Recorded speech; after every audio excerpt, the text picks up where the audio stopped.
You'd think picking a pasta sauce would be simple. Tomatoes, herbs, maybe some garlic? Not even close. While you've been grabbing whatever jar looks Italian enough, some truly questionable sauces have been sitting on those shelves laughing at you.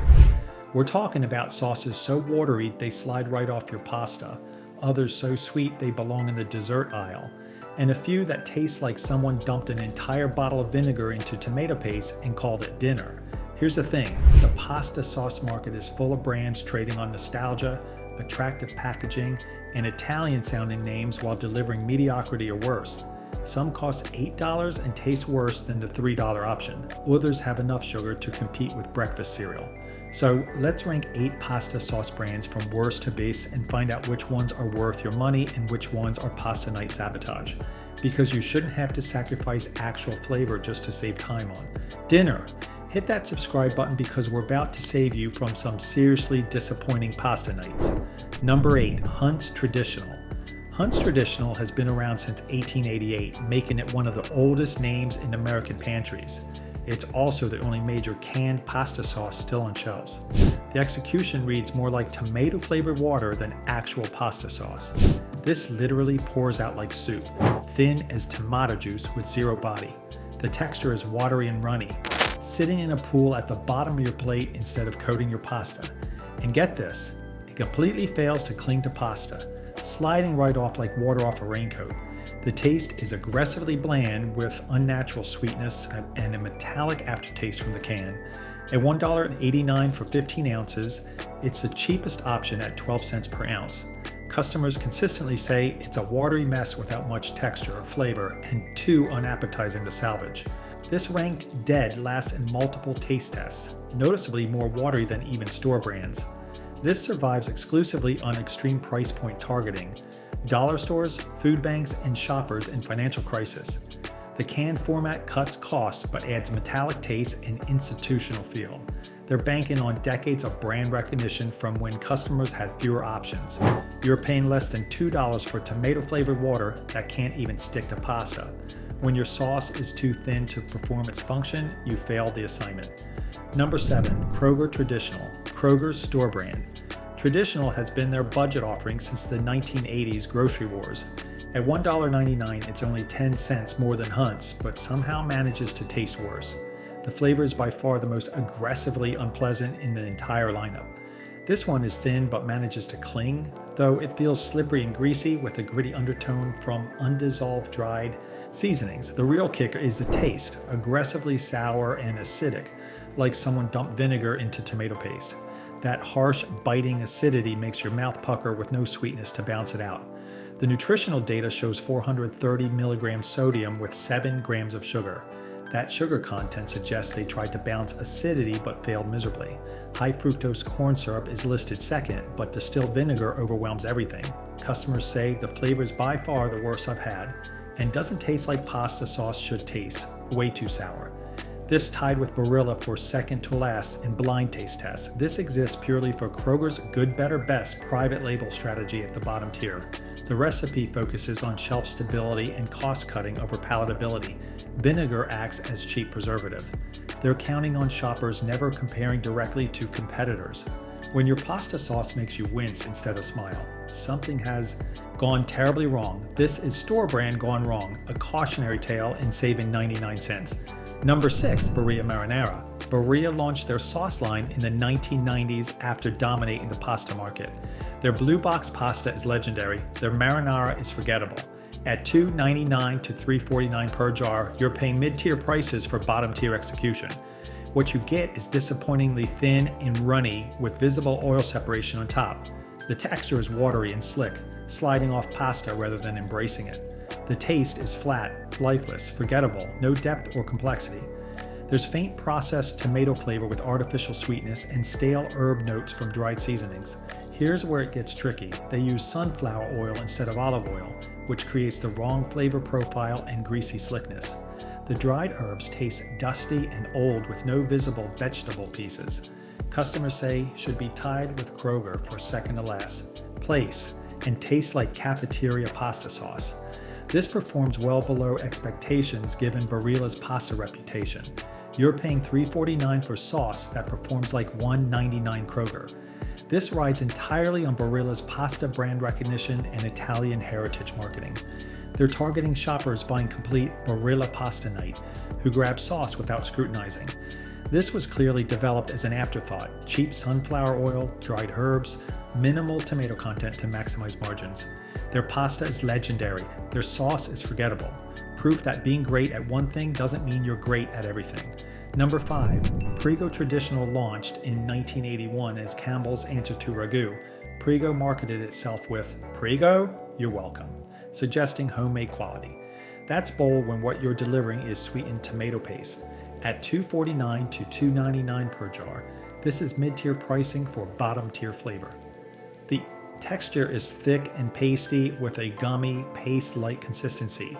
It clings aggressively but in an unnatural, gloppy way. The taste is overwhelmingly sweet with one-dimensional flavor. Sugar dominates everything like sweet tomato candy. It's herb-heavy to the point of being grassy and almost bitter, with dried oregano and basil overpowering rather than complementing. The numbers tell the story. 9 grams total sugar with 3 grams added per half cup serving. That's more than 2 teaspoons of sugar. They use soybean oil instead of olive oil and dried garlic powder instead of real garlic. Customers say herb heavy to the point of being grassy, nearly bitter, and way too sweet. My kids loved it, I couldn't finish it. This survives on massive 1980s and 90s marketing burned into consumer memory. Campbell's corporate backing ensures endless shelf space. They're targeting families with children who prefer sweet flavors over authentic taste. Sweetness appeals to American palates train on ketchup, but the recipe prioritizes texture and sweetness over actual Italian flavor. When your sauce has more sugar than a Coke, you've made dessert, not dinner. Calling yourself "you're welcome" before delivering sweetened tomato paste is bold. If this is already saving you from bland pasta nights, do me a favor and hit that subscribe button so you don't miss what's next. Number 4. Ragú Old World. Style Traditional Ragú is the original jarred sauce ancestor launched in 1937. It dominated the American market for 50 years. Old World style sounds authentic until you read the ingredient list. At $2.29 to $2.79 per jar, you're paying for nostalgic brand recognition, not quality.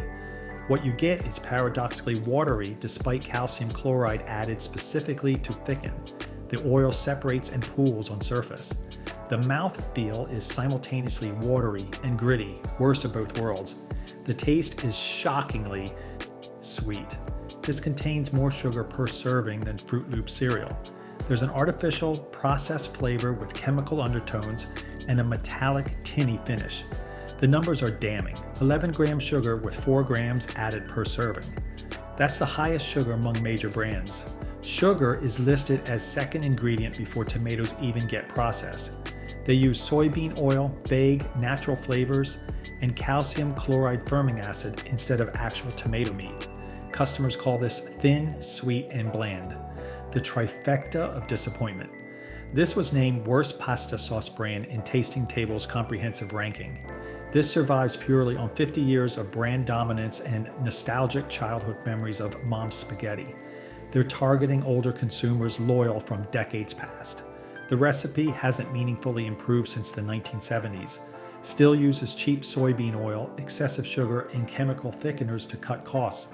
This contains more sugar than breakfast cereal in your dinner sauce. The original doesn't mean the best. Sometimes it just means the first to disappoint. Nothing about soybean oil and calcium chloride is old world. Number 3. Classico Traditional Sweet Basil. Classico launched in the 1990s as Kraft Heinz's premium grocery store option with Italian-inspired glass jar and label design. At $3.49 to $3.99 per jar, it's positioned between budget and premium tiers.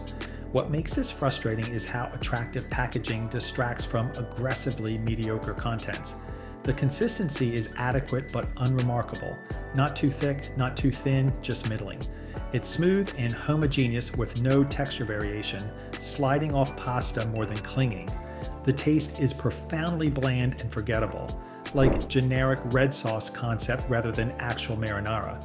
There's muted tomato flavor, faint basil presence, no garlic punch, no complexity, just flat one-note tomato flavor. They use olive oil, which is better than competitors, but the flavor doesn't reflect it. There are minimal visible herbs despite basil being in the name. Customers say bland and forgettable and tastes like what AI would generate if you asked for pasta sauce.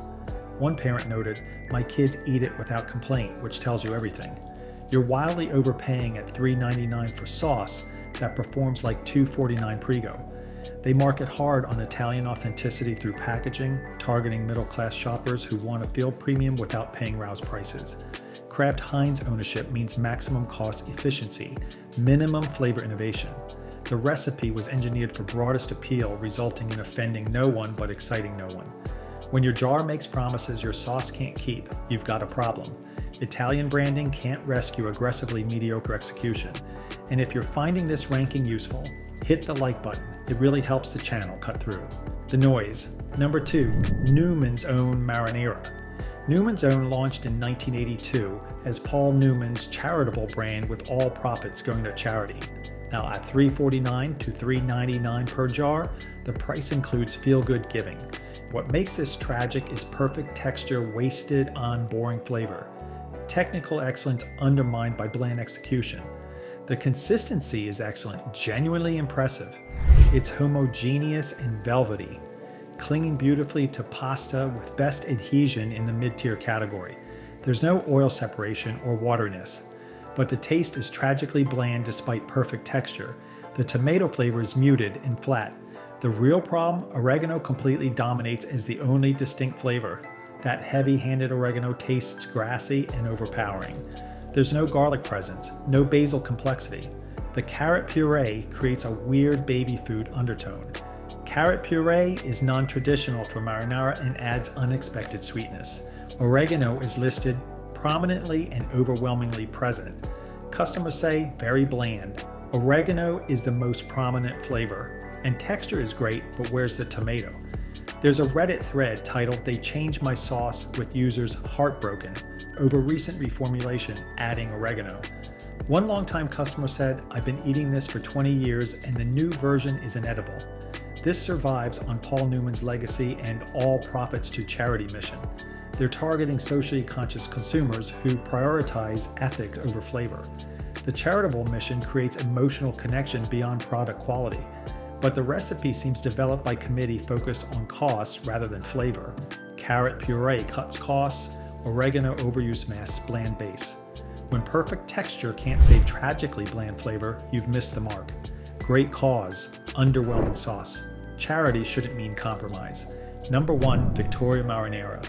Victoria Marinara is an Italian import from White Linen Foods, competing directly with Rouse for premium shelf space since the 1990s. At $5.99 to $7.99 per jar, it sits in premium pricing. Here's the thing, it actually delivers. This is what jarred marinara should taste like. The consistency is thick, substantial, and luxurious. There's rich, dense consistency that coats pasta in a velvety blanket rather than pooling at the bottom. The dark, deep red color indicates concentrated tomato content with visible herb flecks and tomato pieces creating rustic, homemade texture. It's clingy without being gummy. Perfect balance. The taste is bold, assertive, and complex. Actual tomato flavor punches through with fresh, vibrant brightness and deep savory undertones. Strong garlic and onion presence without overpowering. Basil adds herbal complexity without tasting dried. Balanced acidity cuts through richness with no excessive sweetness. Lets tomatoes shine. This has layered flavor profile that tastes like someone actually cooked this. Italian whole peeled tomatoes, not puree, mean real tomato texture and flavor. Fresh garlic, onions, and basil listed, not dried powder. Less olive oil than Rouse means more concentrated tomato and spice flavors rather than oil dilution. No sugar added because natural tomato sweetness is sufficient. Customers say bursting with flavor. You could taste the garlic and basil, and much more flavor than Rouse, which shocked me. This outperforms Rouse in blind taste tests for flavor boldness. This competes with Rouse but delivers bolder flavor without relying on olive oil quantity. Less marketing budget means lower brand recognition but cult following among serious home cooks. They use expensive whole peeled tomatoes instead of puree. The formula prioritizes flavor over smooth mouthfeel, except slightly rustic texture for bold taste. They're banking on word of mouth rather than celebrity endorsements. bold flavor that doesn't hide behind rivers of olive oil. Restaurant quality without the restaurant pedigree tax. Proof that less oil can mean more flavor. Here's the thing about pasta sauce. You're not just buying tomatoes in a jar, you're making a bet on your dinner. After ranking 8 pasta sauce brands, the extremes are clear. At the bottom, Hunt's can't even stick to pasta, and Kroger tastes like weaponized vinegar. At the top, Victoria delivers restaurant quality boldness that justifies the premium price. The middle is filled with brands like Prego and Ragú pumping sauces full of sugar, while Newman's own wastes perfect texture on bland oregano overload. Bottom line, don't trust the marketing. Read the ingredient list. Check if sugar is listed second, like in Ragú. Look for olive oil, not soybean oil. Remember, the most expensive option isn't always the best, but sometimes spending an extra $3 means the difference between bland disappointment and actually enjoying your pasta night. Hit subscribe if this changed how you'll shop for pasta sauce, and drop a comment telling us which brand you swear by.